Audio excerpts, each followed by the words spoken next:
उसको देश के हर हिस्से से समर्थन प्राप्त और सरकार स्थिर और पूर्ण बहुमत की स्थिर सरकारें आतंकवाद, नक्सलवाद जैसे इंटरनल सिक्योरिटी के खतरों को कुचल देने के लिए मदद रूप होती है। अगर हमारा उद्देश्य आरक्षण हटाना होता तो 10 साल से हमारे पास बहुमत था। पाक ऑक्यूपाई कश्मीर भारत का हिस्सा है और इस पर हमारा अधिकार है। नमस्कार अमित शाह जी, एएनआई के साथ बात करने के लिए धन्यवाद। आपने चौथे राउंड के बाद कहा कि 270 हो चुके हैं आपके, तो अब अगले 3 राउंड में सिर्फ 2 सीट के लिए आप लड़ रहे हैं। देखिए, आप एक पत्रकार की दृष्टि से देख रही हैं। मैं ऐसा मानता हूं कि चुनाव का और चुनाव के परिणामों का 2 दृष्टि से बहुत महत्व है।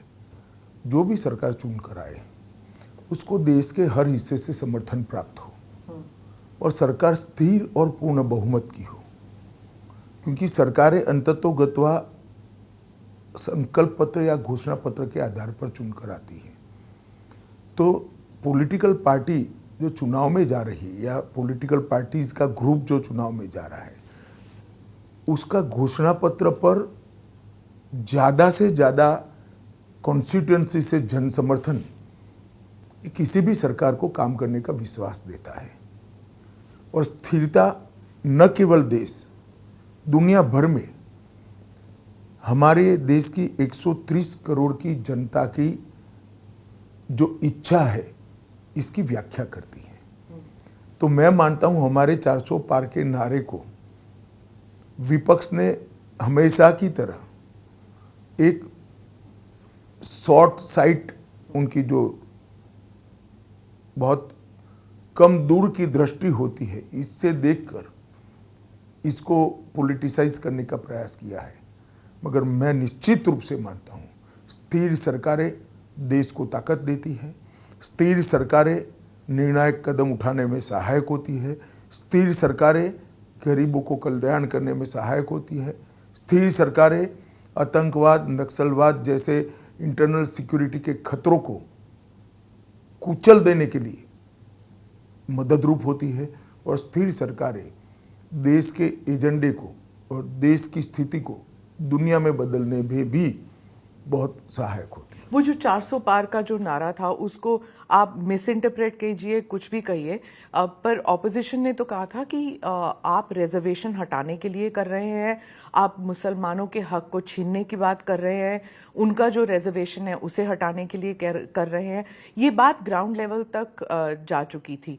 तो चौथे राउंड तक आप क्या कहेंगे कि क्या ये अगर आप कह रहे हैं कि निर्णायक जो कदम है उसके लिए था, not for taking out reservation? देखिए, इसमें मैं आपको इतना ही बता सकता हूं कि जब विपक्ष इतनी ओछी राजनीति करता है तो हम तो रिसीविंग एंड पर हैं। मगर हमने देश की जनता के सामने बहुत अच्छे तरीके से स्पष्ट किया है कि अगर हमारा उद्देश्य आरक्षण हटाना होता तो 10 साल से हमारे पास बहुमत था। इस देश की जनता ने ही दिया था, हमने तो वो नहीं किया। और जहां तक मुसलमानों के आरक्षण का सवाल है, मैं आज भी फर्म हूं कि धर्म के आधार पर इस देश में आरक्षण नहीं होना चाहिए।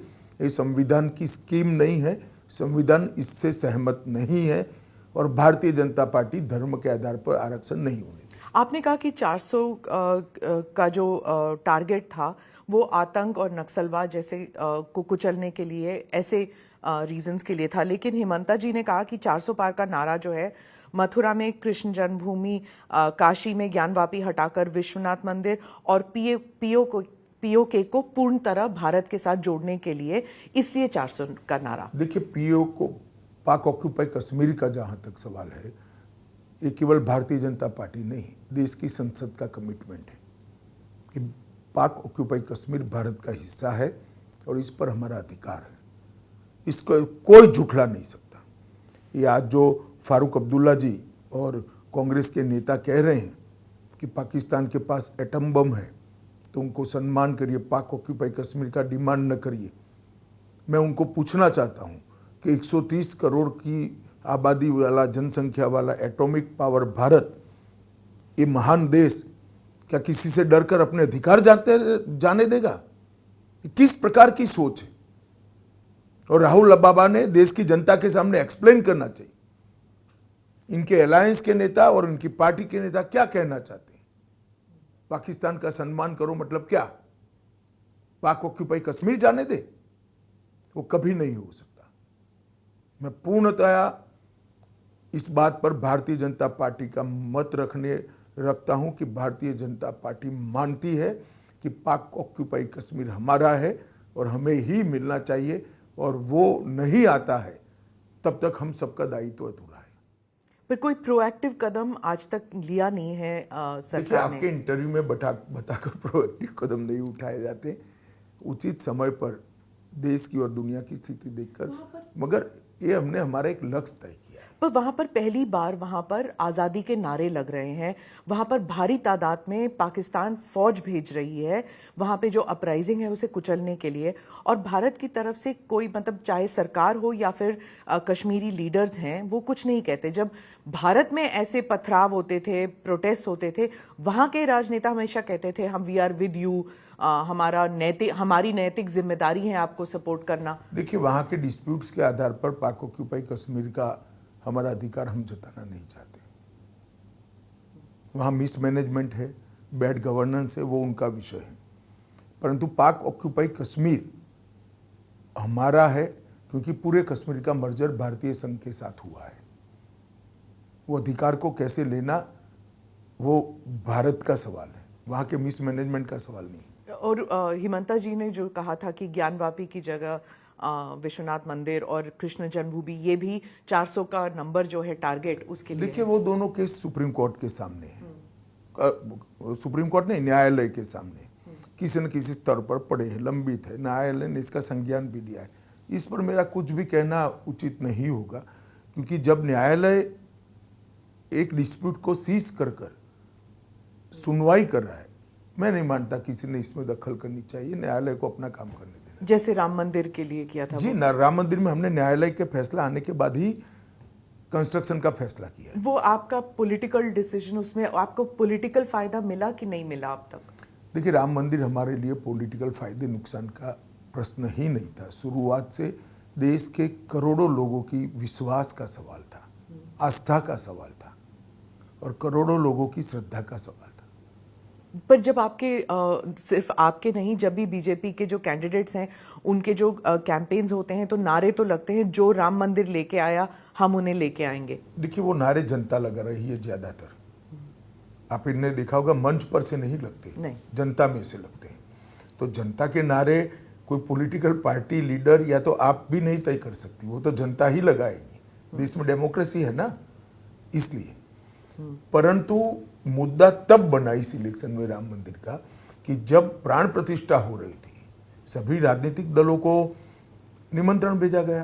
पूरे इंडिया अलायंस ने, एक घमंडिया गठबंधन ने प्राण प्रतिष्ठा का कार्यक्रम का बहिष्कार किया। और मेरा स्पष्ट आरोप है, जिसका जवाब उन लोग देते नहीं, कि उन्होंने अपनी माइनॉरिटी वोट बैंक के डर से वहां जाना मुनासिब नहीं समझा।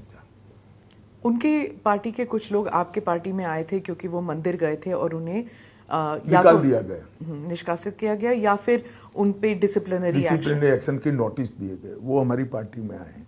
मगर मेरा एक ही मुद्दा है कि ईद के दिन आपको मुस्लिम भाइयों के साथ ईद मनाने में कोई झिझक नहीं है, आप मुस्लिम नहीं हो तो भी।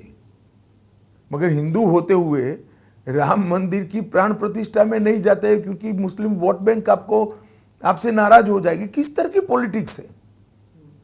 आप अपनी खुद की आइडेंटिटी के साथ छेड़ कर रहे हैं, छल कर रहे हैं। अमित शाह जी, कई एक्सपर्ट्स हैं वो कह रहे हैं कि जब पहले 2 राउंड या तीसरे राउंड तक नैरेटिव जो था वो मच्छी, मटन, मुस्लिम, मंगलसूत्र पे था, और अब जाके महिला पर है, कि 2024 की जो इलेक्शन की जो चाबी है वो महिला वोटर के पास है। देखिए, सारे नैरेटिव आप लोग बनाते हैं, आप लोग तोड़ते हैं, आप लोग गढ़ते हैं। भारतीय जनता पार्टी का और एनडीए का एजेंडा बहुत स्पष्ट है। 10 साल में मोदी जी ने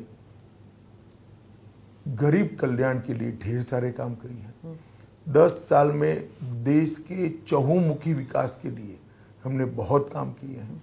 10 साल में देश सुरक्षित हुआ है, 10 साल में देश समृद्ध हुआ है और 10 साल में ढेर सारी जिद्दी टाइप की समस्याओं से देश को निजात मिली है। और यही हमारे इलेक्शन का एजेंडा है कि भारत का गौरव पूरी दुनिया में बढ़ा है और वो मोदी जी के एफर्ट्स के कारण, उनकी क्षमता के कारण, उनकी संवेदनशीलता के कारण और एजेंडा को नीचे तक पहुंचाने के इनके स्वभाव के कारण हुआ है। पर ये सिर्फ नैरेटिव की बात नहीं है। जो फर्स्ट 2-3 राउंड्स की बात है, वहां पर महिला वोटर्स जो हैं, बहुत से लोग कह रहे हैं कि महिला वोटर्स जो हैं वो अपने पुरुष वोटर्स के संख्या में ज्यादा आए हैं। और फिर जो पहले जो करते थे, जो पुरुष फैमिली के किसी सदस्य ने कह दिया कि यहाँ वोट डालना है, उस हिसाब से नहीं कर रहे, उनका अपना मन है। नहीं तो अगर ऐसा है तो अच्छी ही बात है।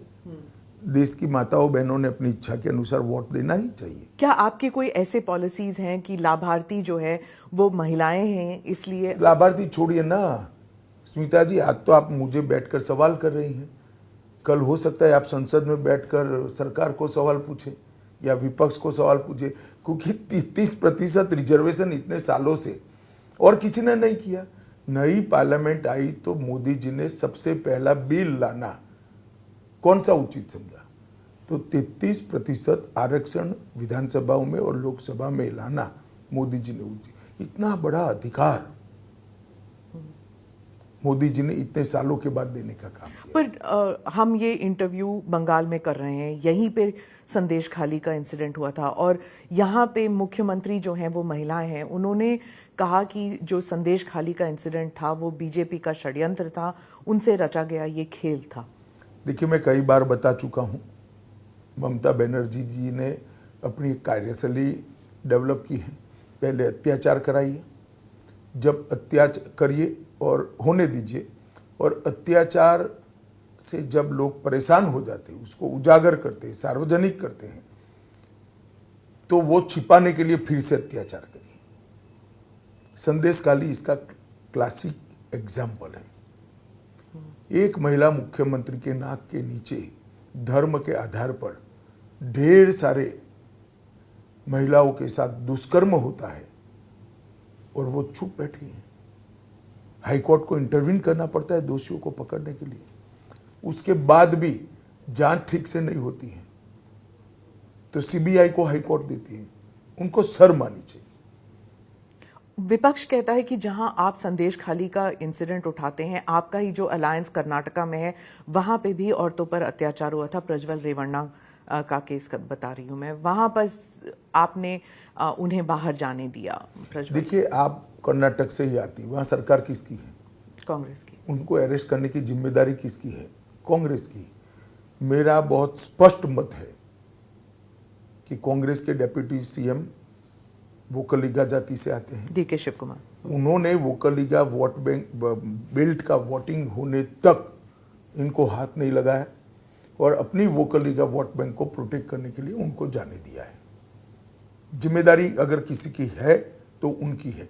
जैसे ही घटना बाहर आई, मेरी पार्टी की ओर से मैंने ही स्पष्ट किया था, भले हमारे एलआई हो, कठोर से कठोर कदम उठाना चाहिए, या तो वो सीबीआई को दे दें। बंगाल में जो इलेक्शन रिलेटेड हिंसा होती है उसके बारे में आप कुछ बताएंगे हमें? देखिए, बड़ा दुर्भाग्यपूर्ण है। एक जमाने में यूपी बिहार में रैगिंग होती थी, चुनाव आयोग प्रिवेल कर गया, रैगिंग समाप्त हो गई। धीरे धीरे चुनावी कल्चर भी बदला। एक जमाने में आतंकवादी कश्मीर के अंदर वोटिंग ही नहीं होने देते थे। 2 दिन पहले वहां पर भी 35% वोटिंग हुई, एक रिकॉर्ड है। मतलब आतंकवाद जब से शुरू हुआ तब से अब तक का रिकॉर्ड है। परंतु बंगाल एक देश का एक हिस्सा ऐसा रह गया है और इसके लिए जिम्मेदार टीएमसी सरकार है, जहां चुनाव के बाद भी हिंसा थमने का नाम नहीं लेती है। गत विधानसभा चुनाव के बाद 10 दिन में 53 लोग मरे। चुनाव की बाद चुनावी हिंसा छोड़ दीजिए, पर यहां हाईकोर्ट ने ऑर्डर करना पड़ेगा। आप व्हाट्सएप पे पर्चा डाल रहे हो, जब पार्टी की एक्सपेंशन की एक्सरसाइज चलती है, नीचे कोई दूसरी पार्टी के कार्यकर्ता बनते हैं तो उनको लटका दिया जाता है। कोई टीएमसी छोड़कर यहां आएगा तो उसको फांसी चढ़ा देते हैं और कहते हैं आत्महत्या कर दी। मैंने ऐसा दृश्य कहीं नहीं देखा। एक जमाने में केरल में भी हिंसा होती थी, परंतु केरल की हिंसा मारपीट वाली होती थी। तो गरीब लोगों को आप फांसी पे लटका दोगे, जिंदा जला दोगे। कई सारी ऐसी घटनाएं हैं। मैं तो आपकी चैनल से दरख्वास्त करूंगा कि ऐसे दृश्य ढूंढ लीजिए, फांसी चढ़ने वाले और जिंदा जलने वाला एक आदमी अपना वीडियो कर कर अपील करता है, मैं तो अब जलकर मरने वाला हूं, आप इस शासन को बदलिए। पर इलेक्शन कमीशन ने 7 फेजेस में चुनाव किए थे, सेंट्रल फोर्सेस इतने भेजे गए हैं, फिर भी हो रहा है ये। देखिए, इस बार पहली बार चुनाव के दौरान हिंसा नहीं हो रही, मगर गत चुनाव में भी चुनाव के दरमियान कम हिंसा हुई। जीतने के बाद ममता जी ने हिंसा का तांडव खेला और कहिए हमारी तो शपथ ही नहीं हुई। तो वैक्यूम पीरियड जो है उसका वो उपयोग करती है। मैं मानता हूं वैक्यूम पीरियड में भी इलेक्शन कमीशन ने सुरक्षा की चिंता करनी चाहिए, क्योंकि शपथ के बाद तो उनकी कॉन्स्टिट्यूशनल रिस्पॉन्सिबिलिटी होती है। जब तक वैक्यूम पीरियड है इसकी चिंता करनी चाहिए। ममता बनर्जी जो हैं वो हर एक रैली में कहती हैं कि सीए का फॉर्म मत साइन कीजिए, आपको नागरिकता नहीं मिलेगी, और आप कहते हैं कि डरना नहीं चाहिए। सत्य देखिए, आज ही मैं आपको एडवांस में समाचार दे रहा हूं, दिल्ली में प्रथम 300 लोगों को नागरिकता मिलने जा रही है। सीए देश का कानून है स्मिता जी, और इसको इस तरह से झुठलाया नहीं जा सकता। जो हिंदू, सिख, बौद्ध, जैन, क्रिश्चियन भारत, पाकिस्तान, बांग्लादेश और अफगानिस्तान से आए, वो सारे लोग 2014 के पहले जो शरणार्थी बनकर आए, उनका अधिकार है, डॉक्यूमेंट हो न हो उनको नागरिकता मिलेगी। आपने कहा कि अगर बंगाल में बीजेपी को 30 से ज्यादा सीट मिलती है, 30 या उससे ज्यादा सीट मिलती है, तो ममता बनर्जी की सरकार नहीं रहेगी। ऐसे कैसे? उनकी खुद की सरकार में उनकी कार्य पद्धति और भतीजे को तवज्जो देने के कारण ढेर सारा असंतोष हम देख रहे हैं। और जनता का जनादेश अपने आप में बहुत महत्वपूर्ण चीज होती है। एक बार जनता का जनादेश कंप्लीटली इनके खिलाफ जाएगा, बंगाल के अंदर निश्चित रूप से हमें कुछ करने की ही जरूरत नहीं पड़ेगी। 18 सीट में पोलिंग हो चुकी है इस राज्य में, कितनी सीट आप कहते हैं? मैं अभी भी मेरी बात पर कायम हूं, हम 24 से 30 सीट जीतेंगे और निश्चित रूप से बंगाल की जनता इस बार बहुमत सीट नरेंद्र मोदी जी को देने जा रही है। क्या यही कारण है कि ममता बनर्जी जो है वो इंडिया अलायंस पार्टनर्स के राज्यों में जाके प्रचार बिल्कुल नहीं कर रही? हालांकि इंडिया नाम ही शायद उन्होंने दिया था, वो एटलीस्ट वो क्लेम करती हैं, पर उन्होंने कोई प्रचार नहीं किया। वो सिंगल फोकस इसी राज्य में रुकी हुई हैं। शायद उनका प्रचार का बाकी राज्यों में डिमांड भी नहीं होगा, और उनको लगता है कि यहाँ अपना घर बचाना बहुत जरूरी है। दोनों चीजें हैं। उड़ीसा में भी नहीं गई हैं। उनका संबंध जो है नवीन बाबू के साथ थोड़ा सा खट्टा मीठा रहा है in the past.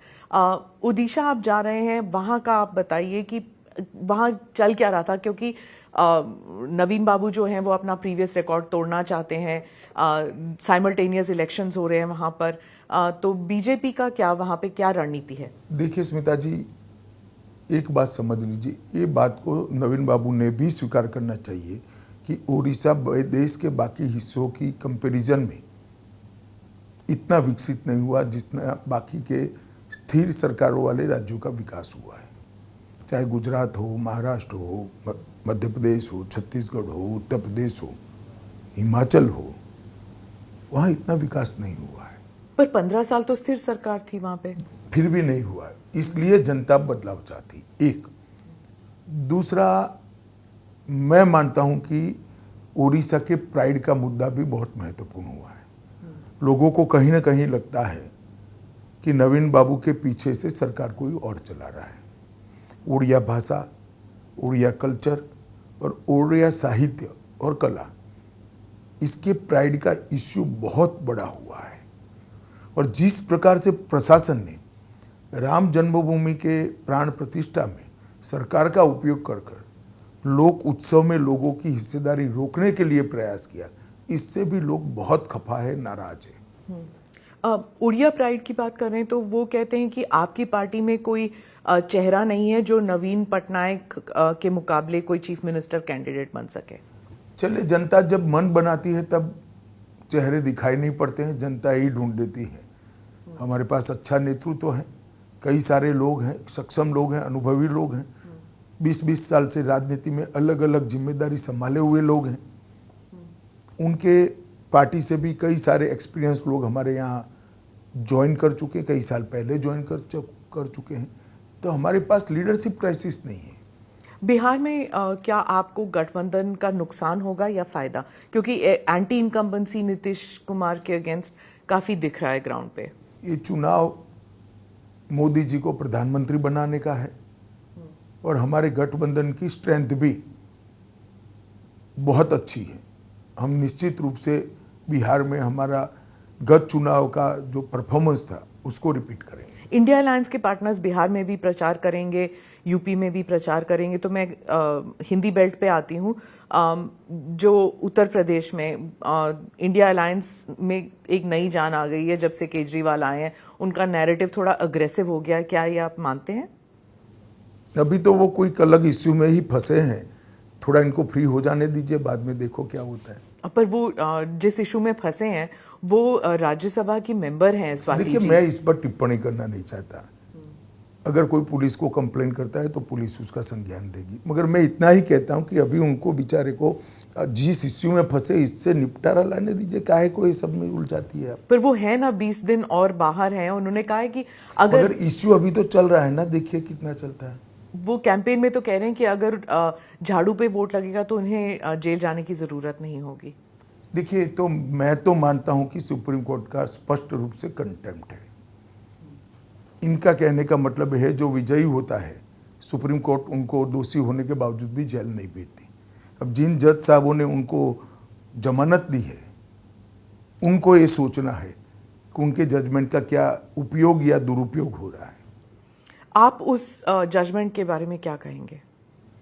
Interim bell. देखिए, सुप्रीम कोर्ट को अधिकार है न्याय की व्याख्या करने का, पर पहली बार हो रहा है कि मगर मैं मानता हूं ये रूटीन और नॉर्मल प्रकार का जुडिशियल जजमेंट नहीं है। काफी लोग देश में मानते हैं कि स्पेशल ट्रीटमेंट दिया गया है। केजरीवाल जी कह रहे हैं कि आप लोगों ने इतने कैमरा लगाए हुए थे, पीएमओ तक में कैमरा का एक फीड जा रहा था, वो सब देख रहे थे कि ये केजरीवाल जी टूटते हैं कि नहीं, और वो कह रहे हैं कि मैं टूटा नहीं हूं और वो बीजेपी मेरे से इतना डरती है। कैमरा लगा है तिहाड़ में। तिहाड़ उनके पास है, हमारे पास नहीं है।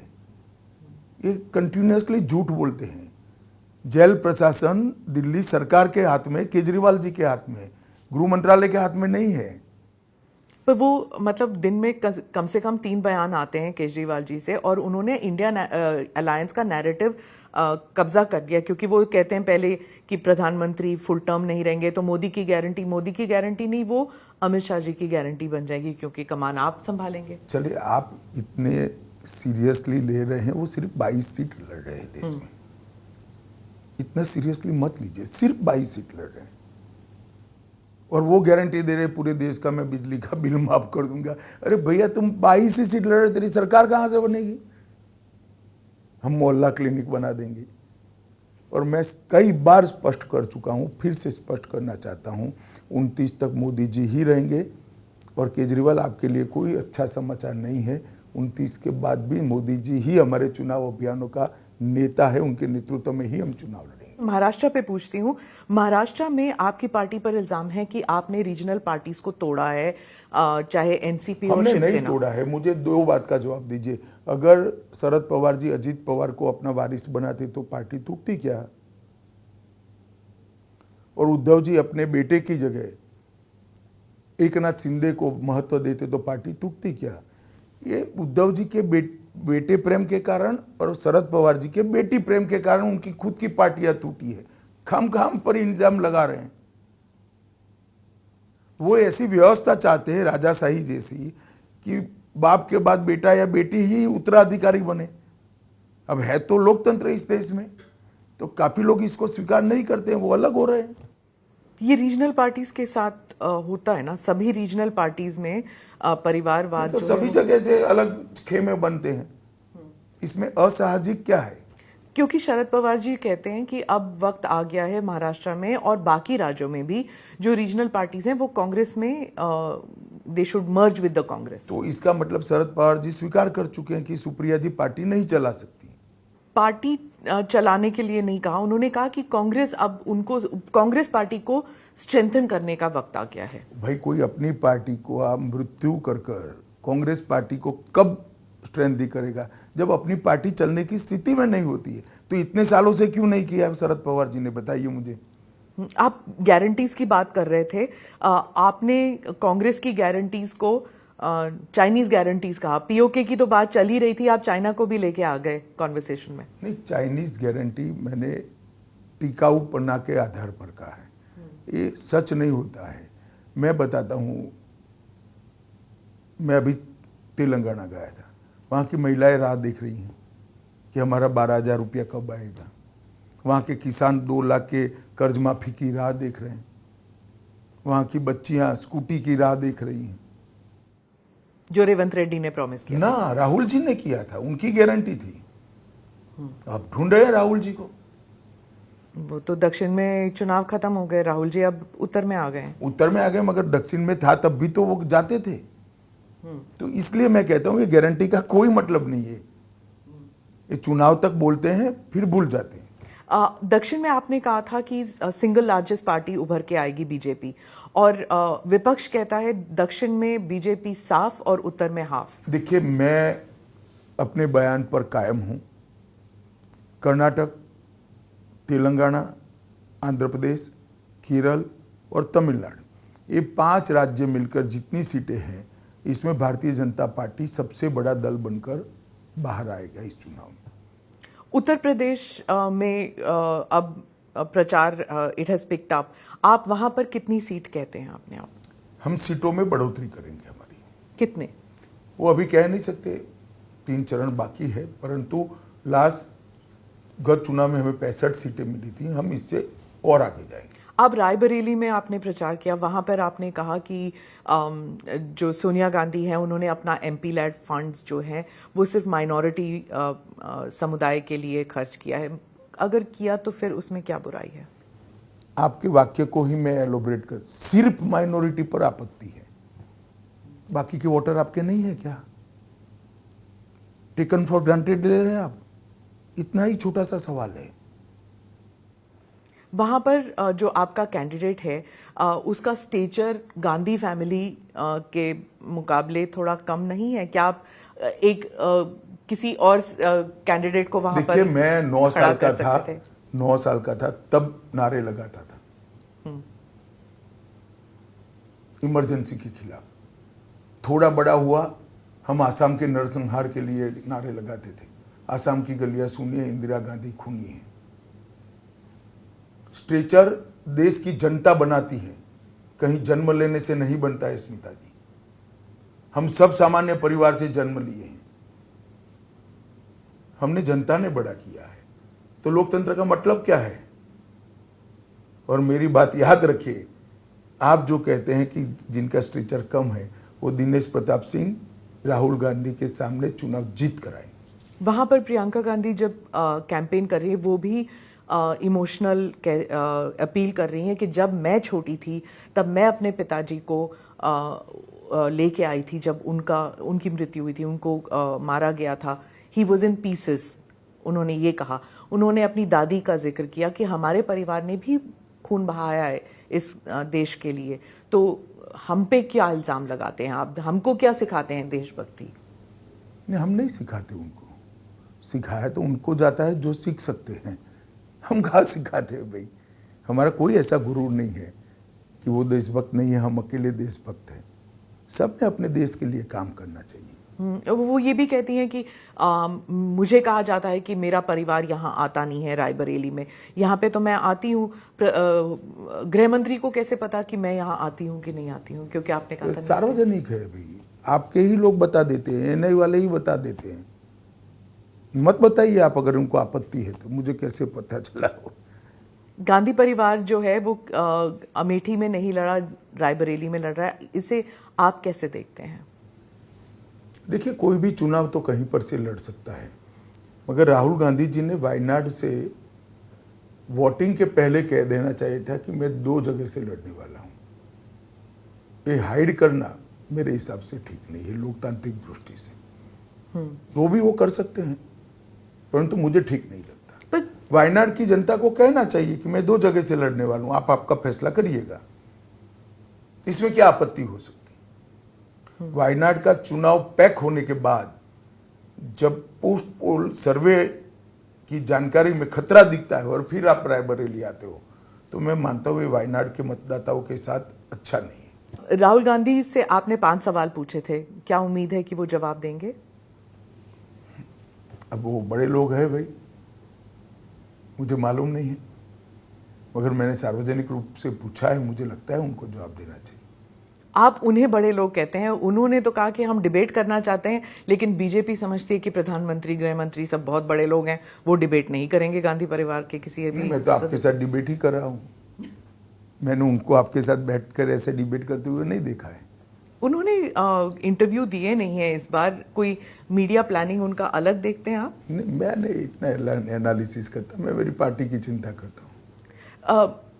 उन्होंने कई जगह कहा है कि जो इंडिया में जो पद्धति है, चाहे अग्निवीर स्कीम हो या फिर आईआईटी वगैरह, उसमें क्या हो, उन्होंने जाति के बारे में कहा है कि जो अपर कास्ट के आईएएस ऑफिसर्स वगैरह हैं वो जो पेपर बनाते हैं उसकी वजह से जो ओबीसी या फिर दलित परिवार के बच्चे हैं वो नहीं वो आंसर्स दे सकते उसके। स्मिता जी, इनको कुछ जमीनी हकीकत मालूम नहीं है, चाहे स्टेट का कैडर हो चाहे ऑल इंडिया कैडर हो, सबके लिए रिजर्वेशन है, उनका कोटा है, तो बरोबर उनके कोटा के हिसाब से, उनकी कोटा के अनुपात में उनका सिलेक्शन होता है।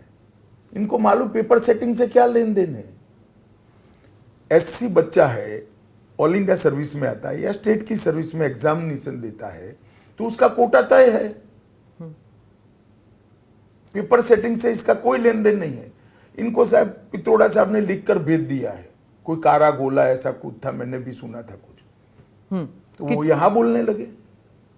हमारे संविधान ने रिजर्वेशन दिया हुआ है, उनको याद नहीं है शायद। वो कहते हैं कि रिजर्वेशन जो है वो फिक्स्ड है, क्योंकि जो अपर कास्ट के लोग हैं वही हैं, चाहे आईएएस हो, चाहे मीडिया हो, चाहे इंडस्ट्री हो। फिक्स है तो फिक्स लोग तो आते ही है, वो तो कहते कोई आता ही नहीं है। आपने नक्सलवाद की बात कही, इंटरनल सिक्योरिटी का जो है झारखंड छत्तीसगढ़ में जो नक्सलवाद पर आपने हमला दिया था कि नक्सलवाद खत्म करके रखूंगा, वो प्रायोरिटी लिस्ट में कहाँ था आपके जब आप सरकार में आए थे? देखिए, एक जमाना था जब तिरुपति टू पशुपति ये नारा नक्सलीज देते थे। आज मैं आपके इंटरव्यू में स्पष्टता से कहना चाहता हूं, हाँ, south to north, Jharkhand, Bihar, Telangana, Orissa, Andhra Pradesh, Madhya Pradesh और महाराष्ट्र, छत्तीसगढ़ नहीं, पूर्णतया नक्सलवाद से मुक्त हो चुके हैं। झारखंड, तेलंगाना और मध्य प्रदेश के कुछ हिस्से ऐसे हैं जहां 40 साल के बाद रेशन कार्ड बढ़ रहा है, पटवारी की ऑफिस खुल रही है, मतदाता सूची फिर से बन रही है, सरकारी स्कीमों का लाभ नागरिकों को और ट्राइबल्स को मिल रहा है।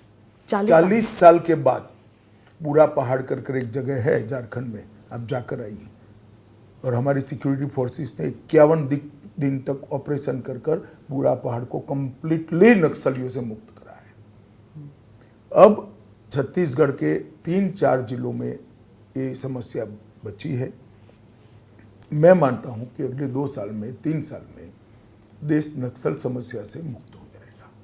और छत्तीसगढ़ में भी भारतीय जनता पार्टी की सरकार आने के बाद 4.5 महीने में 112 नक्सली मारे गए हैं, लगभग 450 सरेंडर हुए हैं और 153 अरेस्ट हुए हैं।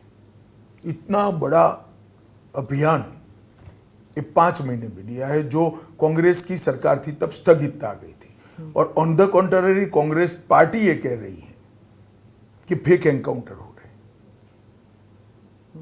मैंने कई इंटरव्यू में कहा है, तुलसीदास जी का एक कोट है कि जिसका बुरा समय आता है भगवान सबसे पहले उसकी मति हर लेता है।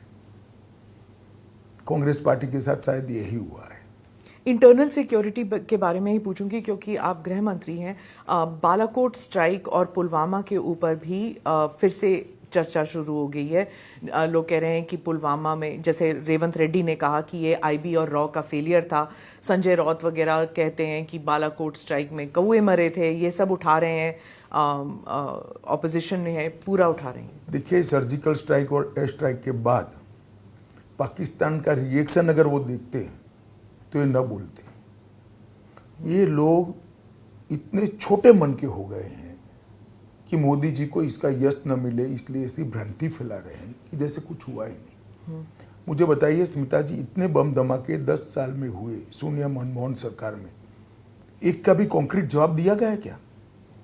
26/11 सिर्फ 26/11 नहीं, ब्लास्ट के सीरीज ऑफ ब्लास्ट हुए। जयपुर, मुंबई, अहमदाबाद, हैदराबाद, मालेगांव। क्या किया आपने? विरोध भी नहीं किया, माइनॉरिटी वोट बैंक के डर से। नरेंद्र मोदी जी ने घर में घुस कर मारा है। और वो छोड़ दीजिए, धारा 370 जाने के बाद कश्मीर की स्थिति को पूरा परिवर्तित करने का काम भारतीय जनता पार्टी की सरकार ने किया है। मैं आपको बताता हूं, 33 साल के बाद वहां थिएटर शुरू हुए। 33 साल के बाद वहां पर ताजिया का जुलूस निकला है। 2 करोड़ 11 लाख पर्यटक आए। पत्थरबाजी की एक भी घटना 23-24 पूरे साल में नहीं हुई। पूरे जम्मू कश्मीर में 2 दरबार की सिस्टम बनाए रखी थी, हमने समाप्त कर दी है। लगभग हजारों करोड़ का इन्वेस्टमेंट आज कश्मीर में जा रहा है। 33,000 जनप्रतिनिधि पंच, सरपंच, तहसील पंचायत, जिला पंचायत के चुन कर आए हैं। और इसके साथ साथ मैं आपको बताता हूं कि 58,000 करोड़ की 22 परियोजनाओं को हमने डेवलपमेंट के काम में पूरा कर दिया। कश्मीर के हर घर में गैस पहुंचाया है, नल से जल पहुंचाया है। हर कश्मीरी को, देश में भी तो गरीब को मिलता है, यहाँ हर कश्मीरी को 5 लाख तक की स्वास्थ्य की सुविधाएं कश्मीर प्रशासन और नरेंद्र मोदी जी दे रहे हैं। और इसके साथ साथ हमने कठोर कदम उठाए।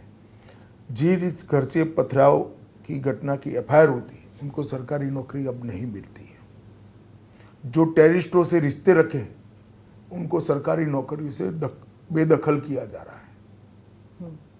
कठोर कदम हमने उठाए और इसका आज नतीजा है कि जो लोग भारत के संविधान को मानते नहीं थे, चाहे जमाते इस्लामी हो, चाहे हुर्रियत हो, 2 दिन पहले चुनाव में सबने वोट किया है। और फारूक अब्दुल्ला साहब को संज्ञान होना चाहिए कि आपके शासन में वहां 8%, 10%, 13% वोटिंग होती थी, कल 40% तक, 36% तक वोटिंग हुई। पहली बार कश्मीरी पंडित 35% से ज्यादा वोट डाले हैं। जो विस्थापित है उनको भी अपना अधिकार वापिस मिला है। और मैं तो जम्मू कश्मीर की जनता को कहना चाहता हूं, जिसको भी चुनना है उसको चुनिए, परंतु खुलकर मतदान करिए। यह आपका लोकतांत्रिक अधिकार है जो भारत के संविधान ने आपको दिया है। 37% वोटिंग श्रीनगर में, अगर इतना कॉन्फिडेंस है इंडियन कॉन्स्टिट्यूशन पर, इंडियन जो वो कहते हैं कि हमारा आइन हमारा हक है, महबूबा मुफ्ती कहती हैं, लेकिन इंडियन कॉन्स्टिट्यूशन पे कॉन्फिडेंस है, इसलिए 37% लोग वोटिंग करने आए थे। तो आपकी पार्टी क्यों नहीं लड़ी वहां से? देखिए, एक गलतफहमी फैलाई जा रही थी कि ये सारा डेवलपमेंट, ये सारा अधिकार भारतीय जनता पार्टी अपने पैर पसारने के लिए कर रही है। हमें स्वीकार करते हैं कि अभी हमारा संगठन वहाँ ऐसी स्थिति में नहीं है, मजबूत स्थिति में नहीं है। हम हमारा संगठन बढ़ा रहे हैं और जब हमारा संगठन ठीक ठाक हो जाएगा तब हम चुनाव भी लड़ेंगे और मुझे पूरा भरोसा है हम जीत कर भी आएंगे। बीजेपी जहाँ पे कश्मीर में मुस्लिम मेजॉरिटी है, वहां पर भी आप जीत के आ सकते हैं। क्या ये एक चैलेंज है? चैलेंज नहीं है। हमारी अपेक्षा है। हमने कश्मीर में 30 साल के बाद शांति करी है, जनता क्यों हमें स्वीकार नहीं करेगी? क्या यही कारण है कि पंजाब में भी आप इस बार बिना गठबंधन के लड़ने वाले हैं? नहीं, इसके कारण से नहीं लड़े हैं। हमारा सीटों के बारे में तालमेल नहीं हो पाया, इसलिए हम बिना गठबंधन से लड़े। क्योंकि ये भी सिक्योरिटी रिलेटेड स्टेट है, यहाँ पर भी आतंकवाद हुआ था एक जमाने में, और सिचुएशन जो है बॉर्डर स्टेट है, यहाँ पर भी सिक्योरिटी का मसला उठेगा। खालिस्तान के जो सपोर्टर्स हैं वो भी देख रहे हैं या नहीं, देख नहीं रहे, लड़ भी रहे हैं, चुनाव भी लड़ रहे हैं खालिस्तान के सपोर्टर्स। तो वो नैरेटिव भी चलेगा? नहीं चलेगा, वो तो लोकतंत्र है, सब अपने अपने नैरेटिव से। देखिए, कोई भी व्यक्ति अपने मुद्दों के आधार पर चुनाव में हिस्सा लेता है, कैसे हम इसको इनकार कर सकते हैं? उसको अधिकार है, जनता को भी अधिकार है अपना नुमाइंदा चुनने का। प्रधानमंत्री जो हैं वो गुरुद्वारे में जा रहे हैं, पटना साहिब भी गए थे, पहले भी जाते हैं, आप भी जाते हैं गुरुद्वारे में। आप सिख वोट को कैसे देखते हैं, पंथिक वोट को? गुरुद्वारा में जाना, इसको सिख वोट के साथ न जोड़िए। सिख गुरुओं ने जितना बलिदान इस देश की परंपराओं के लिए, इस देश के सम्मान के लिए, इस देश के धर्म के लिए दिया है, शायद ही किसी ने दिया होगा। आज 10वें गुरु के जन्मस्थान पर मोदी जी जाते हैं तो एक व्यक्ति ने अपने 2 शहजादों को दीवार में जिंदा चुनवा दिया, 2 शहीद हो गए, वंश ही नहीं बचा। वो व्यक्ति को सम्मान देना हर भारतीय का कर्तव्य है, हर भारतीय का कर्तव्य। किसके लिए उन्होंने बलिदान दिया? अत्याचार के खिलाफ लड़े हो, धर्मांधता के खिलाफ लड़े हो, कन्वर्जन के खिलाफ लड़े हो, और उनका सम्मान करना न केवल मोदी जी ने तो अच्छा ही किया है, देश के हर नागरिक का कर्तव्य है। इसको आप वोट के साथ कृपया मत जोड़िएगा। आप कन्वर्जन की बात करते तो यूसीसी पे आती हूं मैं। यूसीसी अभी एजेंडा में है या नहीं है बीजेपी? निश्चित रूप से हमारे संकल्प पत्र का एक अहम मुद्दा है, यूसीसी हम लाएंगे। हमारे संकल्प पत्र का एक अहम मुद्दा है कि इस देश में एक देश एक चुनाव का नियम भी हम लाना चाहते हैं, इस पर भी चर्चा होनी चाहिए। पर हमारे चुनाव का एक अहम मुद्दा है कि आने वाले दिनों में हम धर्म विशेष के कानूनों को, पर्सनल लॉ को नहीं आने देंगे। पर्सनल लॉज तो राहुल गांधी जी, वो भी एक सवाल है जो आपने पूछा था कि क्या पर्सनल लॉ आने देंगे, तो क्या शरिया कानून, उससे जोड़ा था आपने? नहीं तो क्या, कौन सा पर्सनल लॉ लाना चाहते हैं? शरिया के मुस्लिम पर्सनल लॉ। मुस्लिम पर्सनल लॉ तो वो शरिया का ही अंग्रेजी ट्रांसलेशन है जो अंग्रेजों ने किया था। तो कई सारे मुख्यमंत्री हैं वो कहते हैं कि नहीं आने देंगे हम यूसीसी, जैसे कि स्टालिन है या फिर ममता जी हैं, क्योंकि यूसीसी आके फिर वो ये तो देखिए स्मिता जी, 370 के लिए भी बहुत सारे लोग कहते थे, सीए के लिए भी बहुत सारे लोग कहते थे। अब ये सब वास्तविकता बन चुका है, जनता ही निर्णय करती है, और इसीलिए हम चुनाव के पहले कह रहे हैं, कोई गोपनीय बात नहीं है। पर यूसीसी स्टेट वाइज हो रहा है ना, जैसे ऐसा जरूरी नहीं है, जैसे सीए। दोनों का समान अधिकार है। सीए में एक्सक्लूसिव केंद्र का है, सिविल लॉ में केंद्र और राज्य दोनों का अधिकार है। मैं वापस उत्तर प्रदेश में आती हूँ। उत्तर प्रदेश में ज्यादा से ज्यादा नंबर लाना क्या बहुत जरूरी है? क्योंकि देश में हर सीट जितना भारतीय जनता पार्टी के लिए जरूरी है, लेकिन क्योंकि मैं मेरी पार्टी का एक्सपेंशन चाहता हूं, मेरी पार्टी की आइडियोलॉजी को पूरा देश स्वीकार करे, मेरे मन की इच्छा है, इसमें क्या बुराई है? अमित शाह जी, इलेक्शन इंटरफियरेंस पे मैं एक सवाल पूछूंगी, क्योंकि बहुत से जो अखबार हैं, विदेश के अखबार, उन्होंने आर्टिकल लिखे हैं कि अगर बहुत ज़्यादा नंबर आते हैं बीजेपी के तो ऑटोक्रेसी की तरफ जाएगा, और ये एक सीरीज है देखिए, विदेश के मित्रों ने हमारी इतनी चिंता करने की जरूरत नहीं है। हमारा देश इनफ मैच्योर है, हमारे मतदाता इनफ मैच्योर है। इस देश ने कई सत्ता परिवर्तन, खून का कतरा बहाए बगैर करे। 75 साल में सत्ता हस्तांतरित करने के लिए कभी यहाँ रक्त नहीं बहा है। बड़े बड़े फैसले लिए हमने, हमारे देश की जनता ने, और सभी राजनीतिक दलों ने इसका सम्मान किया है। ऑटोक्रेसी इस देश में आ ही नहीं सकती। सत्ता का संतुलन हमारे संविधान ने इतने सुंदर तरीके से किया है कि ऑटोक्रेसी आ ही नहीं सकती। स्ट्रॉन्ग लीडरशिप जो है उसके ऊपर भी कहते हैं कि जहां पर प्रधानमंत्री इज स्ट्रॉन्ग, वहाँ उनका जो कैबिनेट है वो भी एक मस्कुलर इंटरनल पॉलिसी और मस्कुलर एक्सटर्नल पॉलिसी रखता है। इसके बावजूद चाइना जो है वो हमारी जमीन ले रहा है, पाकिस्तान आंखें हमारी दिखा रहा है जमीन मॉलडीव्स। भारतीय जनता पार्टी के शासन में 1 इंच भी नहीं गई, ये गलत बात है, गलत नैरेटिव खड़ा किया।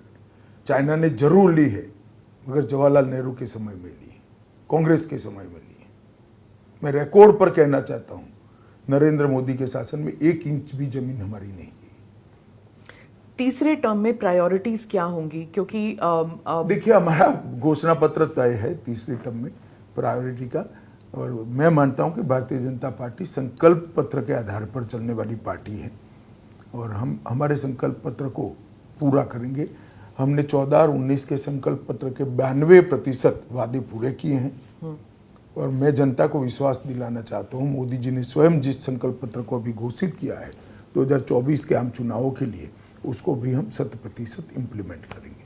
कांग्रेस तो कहती है कि आपका संकल्प पत्र आपकी पार्टी ही नहीं पढ़ रही है, क्योंकि 2024 का जो चुनाव है उसका हीरो कांग्रेस का मैनिफेस्टो है, क्योंकि अप्रैल 27 से आप सिर्फ कांग्रेस की मैनिफेस्टो के बारे में बात चुनाव करते का हीरो ना कांग्रेस पार्टी तय कर सकती है, ना हम तय कर सकते हैं, ना आपका चैनल तय कर सकता है, देश की जनता ही तय कर सकती है।